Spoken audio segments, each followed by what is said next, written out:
Once upon a time, the national bird of Pakistan was the US drone.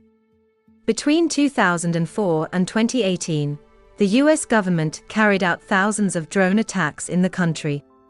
Pakistan was initially in denial.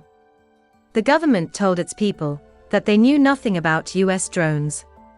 Though this level of nonchalance may sound strange in other countries, the people of Pakistan had bigger problems. Their homes were being bombed by the US, mostly because they shared the neighborhood with globally acclaimed terrorists. As attacks became more frequent, Pakistan condemned the US for the drone attacks. However, despite the public opposition, multiple prime ministers gave secret permission to the US to carry out attacks on its soil. In this video, we explore how a government sold its land and people, first to the US and then to China.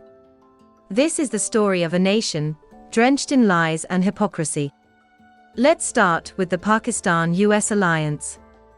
Prior to 2001, Saudi Arabia and Pakistan supported the Taliban. Pakistan sponsored Taliban, as the militant group launched terrorist attacks on India. After 9/11, NATO forces, led by the US, rushed in to invade Afghanistan. They saw Pakistan as a parking spot for its military equipment. Washington became friends with Islamabad, promising free money. When President Bush launched the war on terror, the US paid bounty on captured terrorists. Pakistan had nothing to do with the war, but corrupt generals of its army wanted the bounty on terrorists. Many officials in the army and government accumulated millions of dollars in this terrorist trade. Former President Pervez Musharraf acknowledged the payments for captured terrorists. The country received about $10 billion from the US since 2001. So, why was the US bombing its own ally? The long and short of it is to deal with terrorists. For a number of years, a core tenet of Pakistan's foreign policy was state sponsorship of terrorism. The government used taxpayers' money to back terrorist organizations. In 2004, there were more than 80 terror networks. The three most prominent groups were Taliban, Lashkar-e-Taiba, and Al-Qaeda.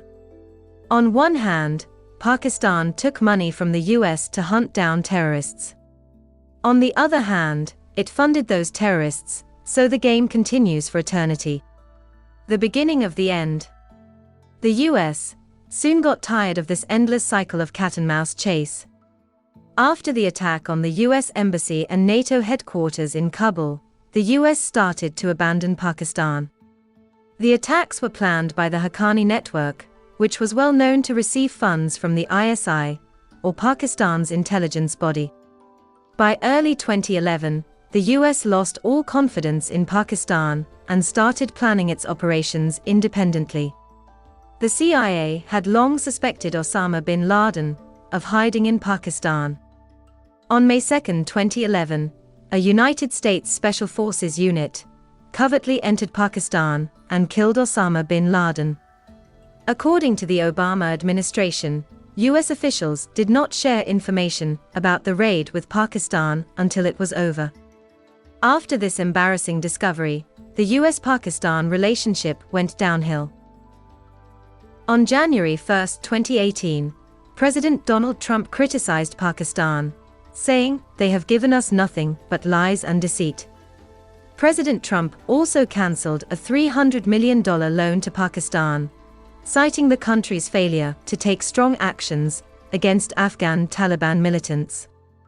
After the US withdrew from the Middle East, it stopped paying Pakistan the free dollars.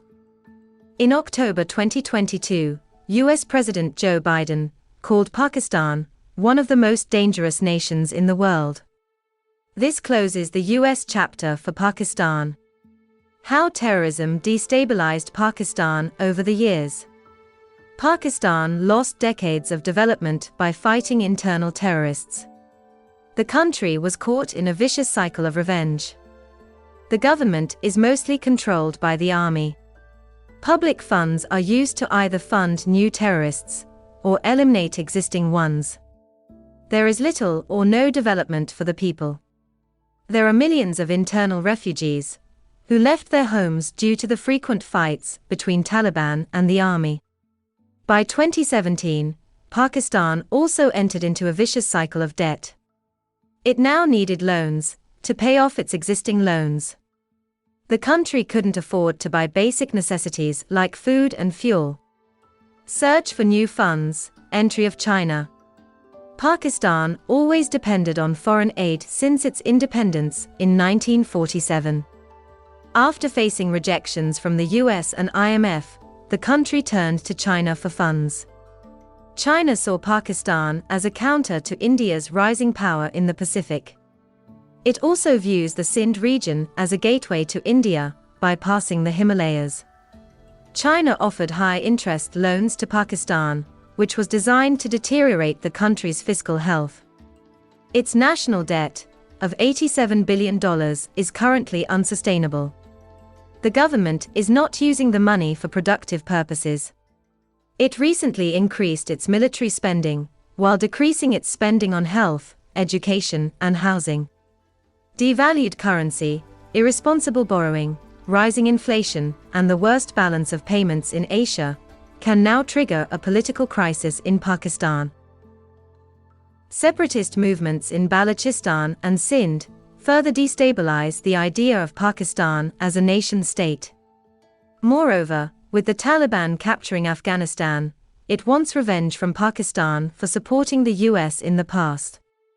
Beijing understands Islamabad's inability to repay its loans, and will use it as an opportunity to buy or lease land in Pakistan and deploy its military. The China-Pakistan axis is a dangerous aspect of Asian geopolitics. China is playing with fire with its support of international terrorists at the UN. It also has no experience in the region. Many great empires and nations have tried to bring Afghanistan and Pakistan under control. All have failed, and only terrorism has survived.